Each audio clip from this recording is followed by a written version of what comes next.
कभी सोचा है कि बेहतरीन किस्म के स्पीकर्स भी कभी-कभी इतने कमज़ोर क्यों लगते हैं? आज हम ऑडियो के उसी राज से पर्दा उठाने वाले हैं जो एक अच्छे साउंड सिस्टम को एक शानदार सिस्टम बनाता है। और सच तो यह है कि इसका ताल्लुक स्पीकर से नहीं बल्कि उस बॉक्स से है जिसमें वो रहता है। ये एक बहुत ही आम मसला है जो बहुत से लोगों के साथ होता है। अच्छे खासे पैसे खर्च करके एक बेहतरीन स्पीकर खरीदा जाता है ये सोचकर कि कमाल की कारकर्दगी मिलेगी, लेकिन आवाज़ में ना वो गहराई होती है ना वो ताकत, तो जाहिर है मायूसी तो होती ही है। और जनाब, यही वो राज है जिसे अक्सर लोग नज़रअंदाज कर देते हैं। असल में स्पीकर की जो ताकत है ना, वो खुद स्पीकर में नहीं बल्कि उसके कैबिनेट में छुपी है। हकीकत यह है कि एक ही स्पीकर कैबिनेट के अंदर बिल्कुल अलग आवाज़ देता है और बाहर बिल्कुल अलग। आवाज़ का सारा मयार तो कैबिनेट ही तय करता है। तो इस सफ़र में हम सबसे पहले तो ये समझेंगे कि आखिर ये कैबिनेट इतना अहम है क्यों। फिर हम मवाद की दुनिया में जाएंगे, प्लाईवुड बमुकाबला एमडीएफ कौन बेहतर है। उसके बाद हम देखेंगे कि मुख्तलिफ डिज़ाइंस आवाज़ को कैसे बदलते हैं, और आखिर में इन सब बातों को मिलाकर एक फाइनल ब्लूप्रिंट तैयार करेंगे। तो चलें शुरू करते हैं पहले हिस्से से, कैबिनेट यानी आवाज़ की बुनियाद। आइए समझते हैं कि ये इनक्लोजर इतना ज़रूरी क्यों है। ये एक बहुत सादा सी हकीकत है जिसे अक्सर भुला दिया जाता है। देखें, एक स्पीकर को अगर कैबिनेट से निकालकर बजाया जाए तो आवाज़ बहुत पतली और बेजान सी लगेगी, लेकिन जैसे ही उसे वापस उसके कैबिनेट में फिट किया जाता है, वही स्पीकर एकदम गहरी और भरपूर बेस देने लगता है। तो कैबिनेट खुद एक म्यूजिक के आले की तरह काम करता है जो आवाज़ को शक्ल देता है। अब आते हैं दूसरे हिस्से पर, मवाद पर। बड़ी बहस। यहाँ ऑडियो की दुनिया दो बड़े कैंप्स में बटी हुई है। देखें, ये सिर्फ लकड़ी की दो किस्मों का इंतखाब नहीं है, बल्कि ये आवाज़ बनाने के दो बिल्कुल अलग फ़लसफ़े हैं। एक फ़लसफ़ा ताकत और पायदारी का है, जबकि दूसरा खालिस और साफ आवाज़ की तलाश का। आइए इन दोनों को ज़रा गहराई से देखते हैं। तो पहला कैंप है प्लाईवुड का, ख़ास तौर पर बर्च प्लाईवुड, जिसे प्रोफेशनल ऑडियो की दुनिया में इसकी मजबूती की वजह से जाना जाता है। बर्च प्लाईवुड की सबसे बड़ी खूबी यह है कि यह बहुत ही पायदार होता है, यानी सालों साल साथ देता है। ये वो ताकतवर महसूस होने वाली बेस देता है जो लाइव साउंड और डीजेस को चाहिए। और एक बहुत बड़ा फ़ायदा यह है कि ये नमी को बेहतर तरीके से बर्दाश्त करता है, जो इसे ज़्यादा वर्सेटाइल बनाता है। अच्छा जी, अब आते हैं दूसरे कैंप की तरफ, एमडीएफ। एमडीएफ का फ़लसफ़ा प्लाईवुड से बिल्कुल मुख्तलिफ है। यहाँ जोर ताकत पर नहीं बल्कि आवाज़ की खालिसियत पर है। एमडीएफ लकड़ी की तहों से नहीं बनता, बल्कि लकड़ी के बुरादे को बहुत ज़्यादा दबाकर बनाया जाता है, जिससे ये पत्थर की तरह ठोस हो जाता है।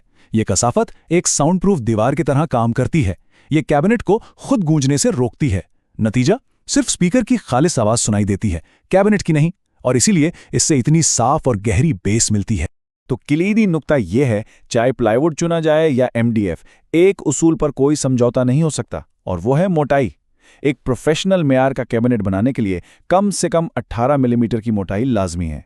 इससे कम कुछ भी और आवाज़ और पायदारी दोनों कुर्बान हो जाएंगे। तो जनाब, मवाद की बात हो गई। अब आते हैं अगले बड़े फैसले पर, यानी कैबिनेट का डिज़ाइन। कैबिनेट की शक्ल कैसी होगी? आइए 3 बुनियादी डिज़ाइंस को देखते हैं। सबसे सादा डिज़ाइन है सील्ड इनक्लोजर, यानी एक बंद डब्बा। जैसा कि नाम से ही जाहिर है, ये चारों तरफ से मुकम्मल तौर पर बंद होता है।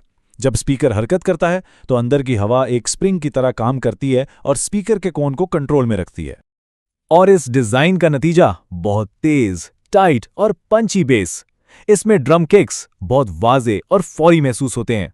ये उन लोगों के लिए बेहतरीन है जो एकदम तेज रिस्पॉन्स वाली बेस चाहते हैं। अगला डिज़ाइन है पोर्टेड एनक्लोजर। ये सील्ड बॉक्स जैसा ही है, लेकिन इसमें एक ख़ास तौर पर डिज़ाइन किया गया सुराख यानी पोर्ट होता है। ये पोर्ट स्पीकर के पीछे से निकलने वाली साउंड वेव्स को इस्तेमाल करके कम फ्रीक्वेंसी वाली बेस को और भी बढ़ा देता है। इसका फ़ायदा बहुत बड़ा है। एक पोर्टेड बॉक्स सील्ड बॉक्स के मुकाबले में कहीं ज़्यादा गहरी और ऊंची बेस पैदा कर सकता है, और यही वजह है कि ज़्यादातर मौसीकी के लिए इसे एक बेहतरीन ऑलराउंडर समझा जाता है। और आखिर में हमारे पास है सबसे पेचीदा डिज़ाइन, बैंड पास इनक्लोजर। यहाँ स्पीकर मुकम्मल तौर पर एक बॉक्स के अंदर छुपा होता है और इसकी आवाज़ सिर्फ एक या एक से ज़्यादा पोर्ट्स के जरिए ही बाहर आती है। इस डिज़ाइन का मकसद सिर्फ एक है, ज़्यादा से ज़्यादा बेस। इसे एक साउंड कैनन समझ लें जो सिर्फ एक मखसूस कम फ्रीक्वेंसी पर फायर करने के लिए ट्यून की गई है। इस फ्रीक्वेंसी पर यह इंतहाई बुलंद और गूंजती हुई बेस देता है। यह उनके लिए है जो ज़लज़ले जैसी बेस चाहते हैं। तो इसका खुलासा ये है, अगर फौरी और पंची बेस चाहिए तो सैलेड बॉक्स, अगर गहरी और ऊंची और राउंड बेस चाहिए तो पोर्टेड बॉक्स, और अगर किसी एक मखसूस फ्रीक्वेंसी पे इंतहा की बेस चाहिए तो बैंड पास बॉक्स ही उसका जवाब है। तो हमने मवाद और डिज़ाइन दोनों को समझ लिया है। अब वक्त है कि इन तमाम मालूमात को इकट्ठा करके एक बेहतरीन ब्लूप्रिंट तैयार किया जाए। ये एक सीधा सा 3 कदमों का अमल है। पहले फैसला करें कि किस किस्म की बेस चाहिए, पंची या गहरी। फिर अपनी ज़रूरत के मुताबिक मवाद मुंतखब करें, पायदारी के लिए प्लाईवुड या खालिस आवाज़ के लिए MDF। आखिर में अपने मकसद से मिलता जुलता डिज़ाइन चुनें, सील्ड, पोर्टेड या बैंड पास। और सबसे अहम बात याद रखें, कोई एक बेहतरीन कैबिनेट नहीं होता। बेहतरीन कैबिनेट वो नहीं जो सबसे महंगा या पेचीदा हो, बल्कि सिर्फ वो है जो बिल्कुल वही आवाज़ पैदा करे जिसकी आपको तलाश है। तो अब फैसला आपका है, इल्म भी है और ऑप्शंस भी। सवाल सिर्फ यह है कि इस इल्म से कौन सी आवाज़ तख्लीक की जाएगी।